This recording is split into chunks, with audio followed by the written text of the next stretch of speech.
It's your boy, Slimner Fox, with a review of episode 5 of The Last of Us.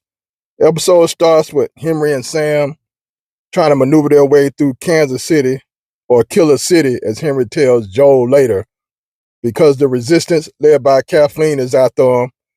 We'll get to the reason Kathleen is after Henry so bad, which shows her one-sidedness and ends up being her downfall in a sense, as we get later into the review. But anyway, they're trying to maneuver, get away from the resistance, and basically trying to get up out of the city. Sam is deaf. So that plays a part. And basically, Henry sees Joe take out one of the guys from the resistance, and he comes to the conclusion that that's their best bet on him and Sam of getting out of Killer City or Kansas City alive. So we get to the point where we left off as on the last episode. Henry pretty much, asked Joel to, help them get out of the city. He'll show them how they all can get out. And Joel reluctantly, but Ellie, she's down with it. You know what I'm saying? She like, but it gives us somebody to be with. And also, they seen Henry and Sam, other than holding them at gunpoint, they don't hold them at gunpoint for long, but they begin to trust each other. And so Joel reluctantly agrees at first, and he agrees.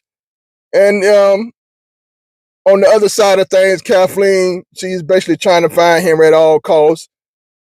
And I would say her underboss, he's kind of not agreeing with some of her methods as far as some things, but he's a trooper and he goes with it. But you kind of can see his reluctancy because Kathleen pretty much wants to kill Henry for what she did to Kathleen's brother, who was the leader of resistance before Kathleen took over. And Henry, did something to him. I'm not going to reveal, let you watch it for yourself, but that's where Kathleen pretty much has a grudge for Henry.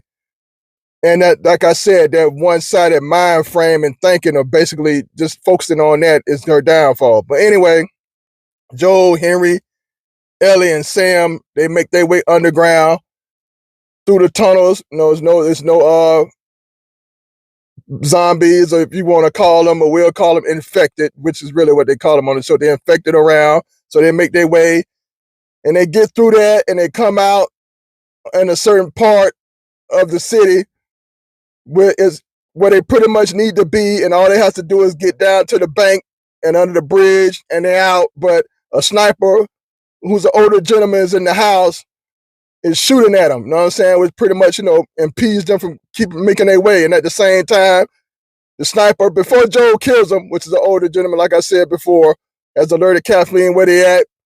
Kathleen run downs on him, you know what I'm saying? Basically, was pretty much about to wipe Henry out, about to blast Henry, her and her troops, when, the infected crew, you know what I'm saying, the infected goons, led by that big bloater homie, comes through out of the ground and start wreaking havoc, start snatching bodies, throwing bodies, ripping bodies in half.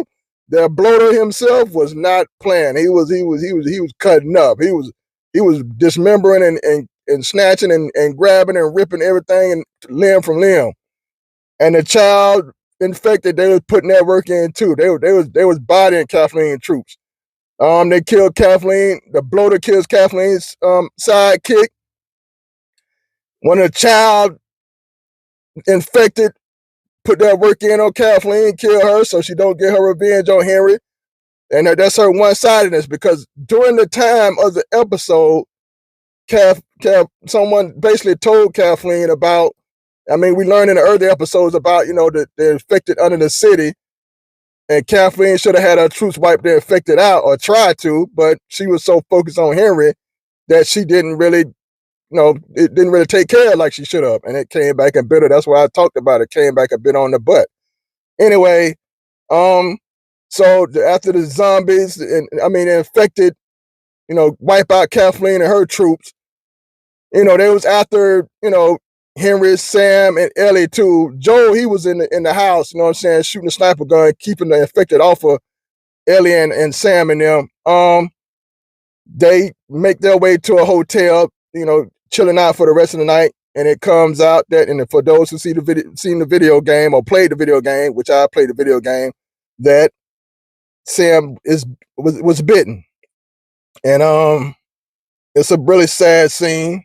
I mean, because the very next morning, Sam attacks Ellie, and it causes Henry to shoot Sam, and Henry realizing what he did. I mean, he had no choice, but that's what Henry's really reason for living, really. You know what I'm saying? His brother, like he did it all for his brother, and to have to kill him and his brother not there anymore, it caused him to pull the gun and kill himself.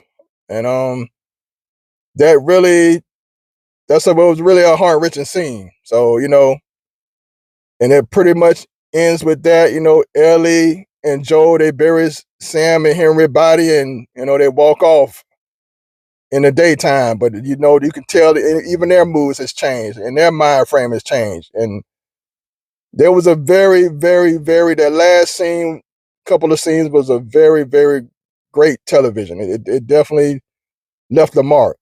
And it really is about what you will sacrifice for. And if that what you sacrifice for is gone, the effect it will have on you as a person. Episode 5, I thought it was great TV. I thought it was a great episode altogether. I really did. So I'm going to get episode 5 of The Last of Us. I mean, since it's a 4 and above, I got to get that soul food plate. I mean, so I'm going to say episode 5 of The Last of Us. I'm going to give 4.5 soul food plates out of 5. It's good for the soul. Great TV. Best episode of the season so far. And it's your boy, Slim the Fox, signing out. I'm out here.